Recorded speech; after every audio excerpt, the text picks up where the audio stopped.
Hey, in this video what we're going to cover is how you can use OpenAI's package to convert text into real sounding voices and audio files.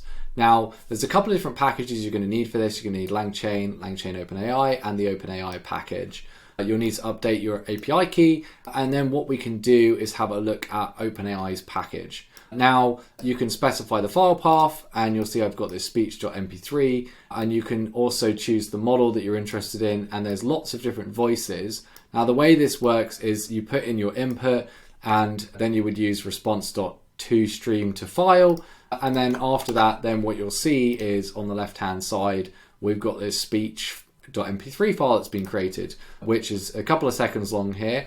But what that will do is it will take the textual input that you're putting in and it will convert that into an audio file. Now, let's take it a little bit step further and figure out what is, maybe a good use case for this, and like how could you integrate this into a different flow. And so we're going to use one of LangChain's community document loaders called a web-based loader.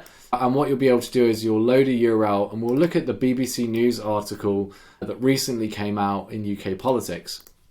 And after this, what happens here is we've got this web-based loader that can take in a URL. So I can take in, for example, this URL here. And then after that, then we get some data and we can have a look at this. And you can see we've got some documents and we can see how many of these documents that we have. So we've got one document in here.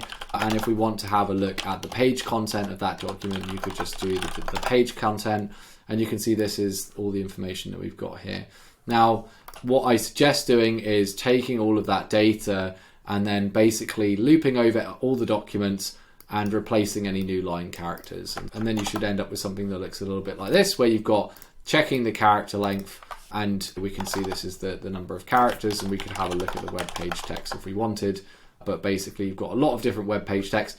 Now, interestingly, I don't think we would want to put all of this web page text directly in, because you can see we've got other things like the navigation has somehow managed to make it in here, and that's not really what we're looking for. One thing that can be quite good to do, and especially as if we're over a certain character limit, we won't be able to convert text to speech using OpenAI's package. It does have a character limit of around 4,906 characters, but I've set it to 490 just to make sure. Now, I've decided to use something called the load summarize chain that allows us to take in a bunch of documents.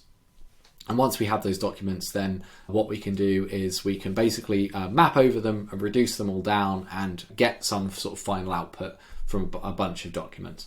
And what I've said, I want the prompt is to say the following is a set of documents from a BBC News article. Based on this list of docs, please extract the story and make it sound engaging. We've set up a chat prompt template for that.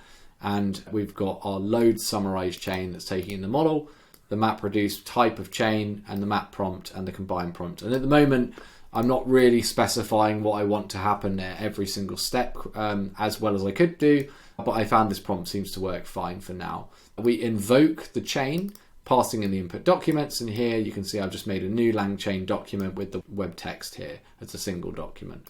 Now, what will happen is after this runs, if the character limit's above 4,090, we'll get the output text and we'll save that back to the web text.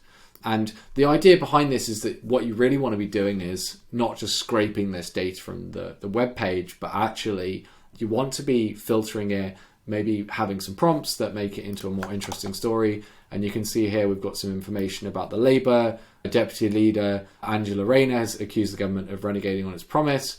And so we've got a much better story here than the original web page context. So we've really got the LLM to clean up the text before we're going to expose that into downstream LLMs or downstream systems. And then again, we can just run the speech.mp3 as the file path. We're using the client.audio.speech.create, and then we're passing in a model, the voice, and the input text, which is now the web text. And then we're doing the response.toStream.to underscore file. Now, I know this looks like it does give a warning. It has recommended using this dot with streaming underscore response method, but I found that this doesn't actually work this method, so you can ignore this warning for now. And then that will save the audio directly into this speech.mp3 file. And you can see we've got about 1 minute and 46 seconds of speech. And so this can be a really great way for you to transform different types of content that were primarily textual based into an audio narrative. Cool. I'll see you in the next one.